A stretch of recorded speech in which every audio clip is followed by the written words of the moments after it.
Hey guys, it's Carnifex from Another Nerd. This video, I know I just put out one, but after having a second, after doing 3 hours grinding through gameplay of 3 different team comps for the Ember Event, taking a shower, kind of like, okay, I realized, you know what, I probably could, it would probably be good for me to go ahead and make kind of a recap video for lessons learned, recommendations based on the recent experiences. And there are a few things that I want you to wanted to go over. So first and foremost, like all of the other events, this is a little harder this time around. I don't know if they've actually gone in and modified any of the kind of the modifiers they apply to stats, because obviously what you're fighting there is not like a normal Gear 11 character.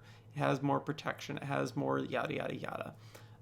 So I don't know if they messed around with that. I'm definitely not asserting that. What I am asserting is that we know that Puncherface's passive is now fixed. And we know that we just got some buffs for Mega Wheel. So whenever you consider those and then apply them to whatever modifiers may be present on them, when I would expect the modifiers to be on Mega Wheel, I wouldn't expect it to be a speed modifier on Puncherface. But it is just those two things inherently are going to make it marginally more difficult. So just kind of set expectations right. Definitely look more at the current video that I had and not the one that I did a while ago, kind of rehashing after the first Ember event came around. Because in addition to that, Sharp's buff is not broken anymore. It no longer grants crit chance and crit damage. My crew, like, you can look at these guys right here, they're essentially the same. They might be exactly the same as what they were whenever I beat it. This team would not be able to hack it this time, because the buff that Sharp gives now, instead of giving crit damage to everyone, only gives it to himself as it was originally intended. So this event is harder. You are not going to be able to probably get by with exactly this. I think having Gear 9 and a boosted 90L will make it a relatively painless process. But if you watch my video we just did, I'll put a link at the end. But you know that it's possible to do it at all Gear 9, but it was a bit. So which of the teams is easiest? So I went through and I did, because Phalia's situation, right? She gets some bonuses from Sengiel and Illyria being allies. And in addition to that, she gets a boost to this move whenever there's regeneration stacks on her. So what I did was I said, we're just going to maximize that. So I went 1, 2, 3, and then I got to do 90L, and you got to do cavalry, and you need the tank. So that was the first team comp. And even though it was not as easy as it was, I would certainly say that it's still probably the easiest one. However, does that mean that I'm recommending that you invest into it? It really doesn't at all. Not only is Phalia way more out of reach for most people than Wonderlula is at this point, but there's just not as much of a reason to gear her outside of this event. And Wonderlula does make a nice improvement over Sengiel already. And a lot of people already have her built out to at least some extent because she was good in the arena for that brief period. So Phalia team's easiest, but I don't recommend building it. Like one of the comments I made in the videos was, if you have a 7-star Phalia, you already have 7-star Ember. There's no way for you to have 7-star Phalia and not already have 7-star Ember. There's no way for those things to coexist. So second team, if you have Wonderlula built, then definitely use her. But I think you are going to need to go essentially 5, 6, 6, 5 before you're gonna feel like you can use her. That's a lot of investment compared to where you kind of need Sengiel at, which is pretty much like 3s across the board. Would be what I would recommend for him. It's a lot more ability scroll investment. If you haven't invested ability scrolls in, you might not find that worth it. But at the same time, Wonderlulu is a much better character than Sengiel, so just because it requires some investment doesn't mean it's a bad idea to do so, and it does make it a little easier. It allows her to use her invis to kind of sustain the gap between Kelrian's taunts. She clearly does a lot more damage than Sengiel. Honestly, Sengiel's healing can be a nice little helpful thing, but overall, I think having Wonderlula is easier. And then finally, the OGs. So they require the least investment because, again, everyone we were talking about on the Wonderlula team, right? The Wonderlula team is the OGs, and then swap out Wonderlula for Sengiel. Nothing else is different. So the OG crew is certainly possible. You're going to require the most RNG or the most additional gear, abilities, etc., in order to have an easier time with it.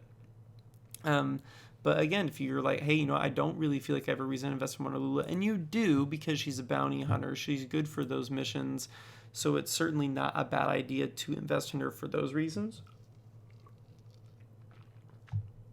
And in the case where we have a Thallin meta, she would certainly be someone to look at for some of the same reasons we look at Kyra. Lots of good damage, putting down the invisibility. So certainly not a bad idea going Wonderlula, but you don't need to if the timing's not good for you. What characters are your best or kind of make any sense to invest in beyond Gear 9? So that's kind of like the third thing, right? Hey, I got everybody at Gear 9, but honestly, that looks like a pain in the butt watching you do it. You said it took 3 hours with these 3 teams. I'm only trying to do one, but geez. And 100% the answer is Nightingale. It is essentially, it's essentially a requirement that these 4 abilities all be maxed out already, and you have her leadership around level 4. But as for more gear, 100%, you can take her all the way to Gear 11 with 0 regrets because of how useful she is in so many areas of the game. She's currently tied with Kyra for most overall useful character in the entire game. So if you are going to dump stuff into somebody, do it with Nightingale. And then finally, what's kind of like the strategy that I came away with while working on it. So your kill order is going to be Kyra first, then Puncherface. It is kind of a toss-up there, but and it's hard to know, right, whether or not it was RNG or whether or not it's because it was a superior plan. I went for Xantara third in my OG crew, which is the hardest one, right, and was successful in killing her and then killing Venom and then killing Mega Wheel. And the reasons for that are Kyra, you've got to control the taunt from Mega Wheel. And the only way you're going to do that is if he throws up the taunt and there's a 50% chance that you cleanse the taunt and not the cheat death. You've got to control that taunt in the beginning, otherwise you're screwed.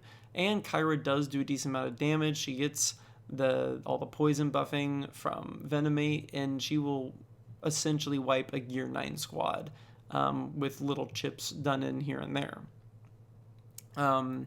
So you gotta get rid of Kyra first. Next is Puncherface. Not only does he do him and Xantara do the best single target damage out of the crew, but he also applies that AoE. But now you're almost certainly, if you're trying to do this like minimum requirements Gear 9-ish, he's gonna get out the first AoE. There's no way for you to get rid of him before, as long as if you're still getting rid of Kyra first. But if you can eliminate him before he does it a second time, that's whenever you're starting to get some good value out of that.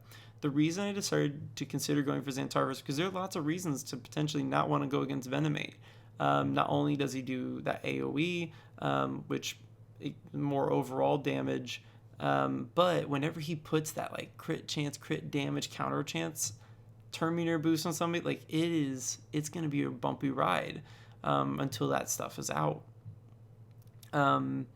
But because Xantara's passive essentially gets more focused, if you will, the fewer people there are, there's fewer people to have a cooldown reduced.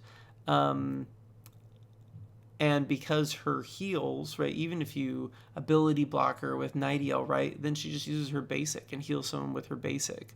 I think in the end it's better just to kill Xantara next and then Venomate, because it would be different if Venomate was as squishy as he's supposed to be, but the difference between the two is not as significant for the enemies that are in this mission compared to the ones that you'll see out in like arena or whatever. So anyway, that's the kill order. Primary goal is to just try to keep everybody up long enough until you've at least cleared out through that third character, Xantara. At that point, things can start to get a little messy. We saw with, if you watched my video, you saw with Phalia, we actually got all 5 characters alive through the end, even though it did take some work to get there. Anyway, so those are my recommendations for the Ember event. You still have a fair amount of time in order to prepare for it. Feel free to hit me up in the Discord or here in the comments if you have any questions.